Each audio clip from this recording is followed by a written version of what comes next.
Bienvenidos, hoy vamos a sumergirnos en un documento muy particular.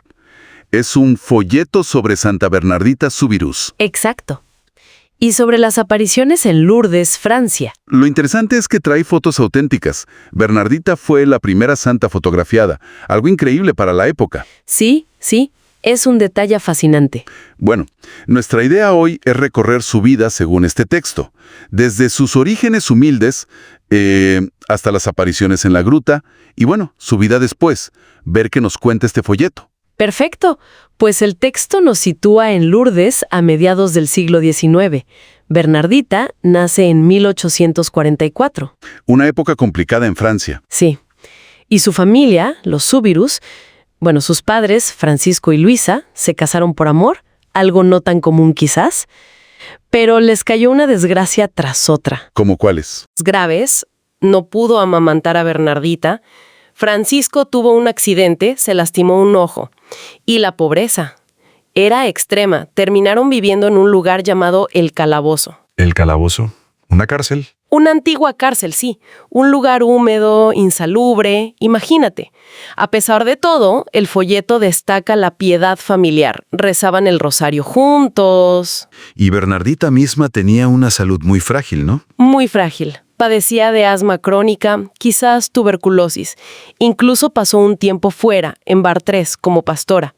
Ahí la trataron con dureza y ni siquiera recibió catecismo. Pero volvió a Lourdes. Volvió porque tenía un deseo muy fuerte. Hacer la primera comunión. Quería recibir la Eucaristía. Ese era su motor en ese momento. Y es justo ahí, en ese contexto de pobreza, enfermedad, pero también de fe, que empiezan las apariciones. Exactamente. El 11 de febrero de 1858. Estaba buscando leña con su hermana y una amiga, cerca de la gruta de Maciabiel. ¿Y qué pasó? Oyó un ruido, como un viento fuerte, pero dice que los árboles no se movían. Y entonces, en la gruta, vio a una señora joven, vestida de blanco, muy hermosa. ¿Y qué hicieron? Bernardita sacó su rosario y empezaron a rezar juntas. Bernardita rezaba. La señora pasaba las cuentas del suyo, pero sin mover los labios, solo sonriendo. Al final, la señora se persignó y desapareció. ¿Cómo reaccionó la familia al principio? Con miedo, incredulidad. Pensaron que podía ser, algo malo, el demonio quizás. Claro, lo típico en esos casos. Sí, de hecho, en la segunda aparición, Bernardita llevó agua bendita y se la arrojó. La señora solo sonrió más. ¿Y en la tercera aparición? La señora habló por primera vez. Así es, el 18 de febrero. Le pidió algo muy concreto. ¿Podrías hacerme el favor de venir aquí durante 15 días? ¿15 días? Sí, y le hizo una promesa muy significativa. Yo no te prometo la felicidad de la tierra, sino del cielo. Uf, qué fuerte. Eso debió marcarla profundamente. Totalmente. Definió su perspectiva. Y durante esos 15 días, la señora le dio mensajes clave. ¿Cuáles fueron los más importantes? Recen por los pecadores. Y otro muy insistente. Penitencia, penitencia, penitencia. Un llamado claro a la conversión. Hablas de penitencia. Hubo un momento muy extraño relacionado con eso, ¿verdad? Lo de la fuente. Ah, sí. La novena aparición, el 25 de febrero. La señora le dice, ve a beber y a lavarte en la fuente. Pero ahí no había ninguna fuente. Exacto. Bernardita, obediente, empezó a escarbar en el lodo donde la señora le indicó. Salió un poco de agua fangosa. ¿Y qué hizo? Bebió de esa agua, se lavó la cara con ella e incluso comió un poco de hierba amarga que crecía allí. La gente debió pensar que estaba loca. Mucho sí. Pero de ese lugar empezó a brotar agua. Primero un hilito, luego más. Es la fuente milagrosa de Lourdes. Bernardita explicó que esos actos eran penitencia, por ella y por los pecadores. Además de estos actos, recibió encargos para otros. Sí.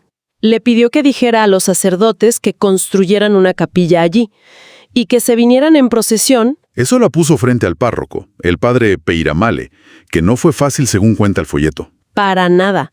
El padre Peiramale era un hombre de carácter fuerte, muy escéptico al principio. La trató con dureza, le exigía pruebas. ¿Y cuál fue la prueba definitiva? El momento en que él, y quizás otros, empezaron a creer. El punto de quiebre fue el 25 de marzo, día de la Anunciación. Bernardita le había preguntado varias veces a la señora cómo se llamaba. Y no respondía. No, pero ese día la señora juntó las manos, miró al cielo y dijo en el dialecto local que era Inmaculada Concepción. O sea, yo soy la Inmaculada Concepción. ¡Wow! Bernardita salió corriendo a decírselo al padre Peira Malé, repitiendo esas palabras que ella misma no entendía. Claro, era una niña analfabeta de 14 años. ¿Cómo iba a conocer ese dogma? Exacto, el dogma de la Inmaculada Concepción se había proclamado apenas 4 años antes, en 1854.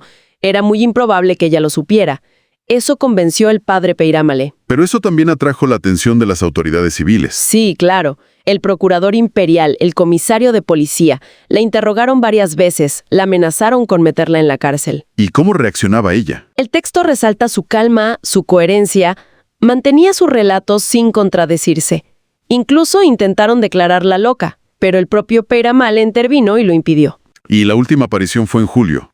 El 16 de julio, una despedida silenciosa. La gruta ya estaba vallada por las autoridades, pero Bernardita fue al otro lado del río Gave y dijo que la vio más hermosa que nunca. Después de las apariciones, su vida cambió radicalmente, imagino. Se volvió famosa. Sí, pero ella rechazó todo eso. La gente quería verla, tocarla, le ofrecían dinero. Pero ella decía, prefiero permanecer pobre. Si le daban dinero, exclamaba, eso me quema.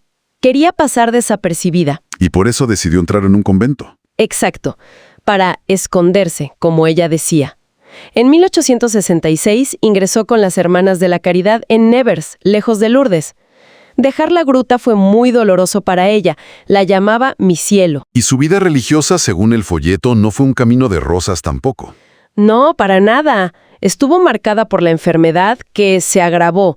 Tenía tuberculosis ósea, un tumor en la rodilla. Sufría mucho. Y también humillaciones. Sí, algunas superioras, quizá para protegerla del orgullo por las apariciones, la trataban con cierta dureza, la consideraban inútil. Y aquí el folleto subraya algo importante. ¿Qué cosa?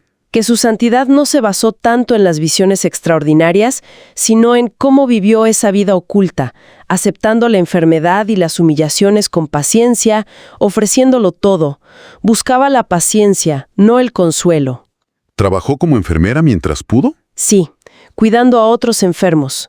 Murió muy joven, a los 35 años, el 16 de abril de 1879. Sus últimas palabras fueron una oración. Santa María, Madre de Dios, ruega por mí, pecadora. Siempre reafirmó haber visto a la Virgen. Y su legado, bueno, es inmenso. Enorme. Años después, su cuerpo fue encontrado incorrupto. Un signo para muchos. Fue canonizada en 1933.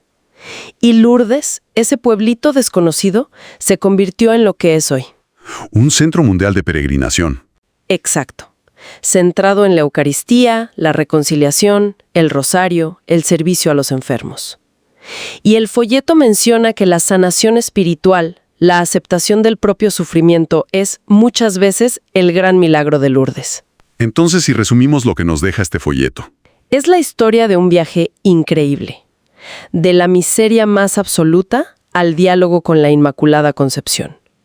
Enfrentando dudas, persecución, para luego elegir una vida de sacrificio escondido. Y la transformación de un lugar. Es muy potente el contraste que se marca. La pequeñez, la ignorancia, la fragilidad de Bernardita. Ella misma decía que si la Virgen hubiera encontrado a alguien más ignorante, la habría elegido. Justamente. Y frente a eso, la magnitud del mensaje que transmite y el impacto que tuvo y sigue teniendo. Esa tensión entre la debilidad humana y la gracia divina es central en toda la historia, tal como la presenta el texto. Y para dejar una reflexión final, Bernardita quería que se conocieran los defectos de los santos. ¿Cómo lucharon? Pensando en su propia vida, con sus enfermedades, sus pruebas.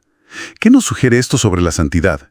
Quizás que se alcanza no a pesar de nuestras fragilidades, sino precisamente luchando con ellas y ofreciéndolas. Es una pregunta profunda que nos deja su testimonio. Sin duda, la lucha constante y la aceptación humilde como camino.